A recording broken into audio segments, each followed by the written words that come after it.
আজকে 13 দিন হয়ে গেল তো। দেহ কি 2 তারিখ অবস্থা? থেকে দেহ ভালো আছে, ডিপ ফ্রিজারে ওকে আমি রেখেছি। আমরা চাই যে আমাদের মানে সূক্ষ্ম বিচারটা চাই, এই জন্য আমরা দেহকে রেখেছি। কিন্তু হিন্দুর ভিতরে এতদিন দেহ রাখার দরকার নাই বলে আমাদের সূক্ষ্ম বিচার পাইনি, তার জন্য আমরা পুরো ভূত নিবাসী সূক্ষ্ম বিচারের জন্য আমরা বডিকে রেখেছি, কি অবস্থায় রেখেছো? ডিপ ফ্রিজারে ভরে রেখেছি। কি দাবি রাখছে? দাবি এটাই রাখছি যে আমার ছেলে পোস্টমর্টম হয়েছে, বলছে সুসাইড করছে। তো কিন্তু আধা ঘন্টার ভিতরে ছেলে অসুস্থ অজ্ঞান হয়ে আবার সুসাইড কীভাবে করে, ওর দাবি আছে। দ্বিতীয়বার পোস্টমর্টম চাইছে? হ্যাঁ, আমরা মানে প্রসেস করছি, আমরা মানে এখনো হয়নি, ডেট উট হয়নি, আমরা মানে হাইকোর্ট দাবি রেখেছি। হাইকোর্টে গেছেন? হ্যাঁ, দাবি রেখেছি। কার বিরুদ্ধে মূলত অভিযোগ? হ্যাঁ, সাজির আলীর। প্রধান শিক্ষক? হ্যাঁ, প্রধান শিক্ষক, হেডমাস্টার, প্রধান শিক্ষক।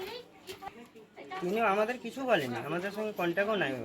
কি অনুমান আপনাদের, মানে ও দাবি? প্রধান শিক্ষক বলেছে তোমার ছেলে, মানে আমি তো ছিলাম না, আমি বাইরে ছিলাম, আমাকে বললো 12 বাজে যখন এই ঘটনাটা হওয়ার পরে আমাদের গ্রামের ছেলেগুলোকে বলেছে যে তোমাদের ছেলে সুসাইড করছে। তো আমার ছেলে 14 বছর হয়ে গেল বয়সে, 14 বছর ছেলে সুসাইড করতে পারে না। কোন ক্লাসে পড়তো? পুরো 80 ছিল। 14 বছর হ্যাঁ, না সন্তুষ্ট নাই আমরা। কি দাবি রেখেছেন আদালতের আবার কাছে? রেখেছি আমরা দ্বিতীয় পোস্টমর্টম করার জন্য। হ্যাঁ, ব্যবস্থা হোক। কার ব্যবস্থা এখনো চাইছেন? সাজির আলী গ্রেপ্তারও হয়নি, আর স্কুল বন্ধও হয়নি, আর আমাদের সিসিটিভি ফুটেজও দেখাচ্ছে না।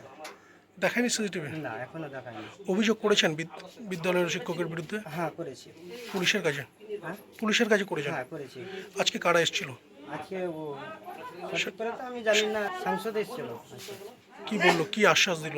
ও বলছে আমরা দেখছি, পাশে দাঁড়াবে? যতক্ষণ আমাদের পুরো ব্যবস্থা হবে না দেব আমরা এইভাবেই রাখবো। ফ্রিজে রাখবেন? হ্যাঁ, আপনার নাম? এরম কুমার মণ্ডল, আমার ছেলের নাম শ্রীকান্ত মণ্ডল।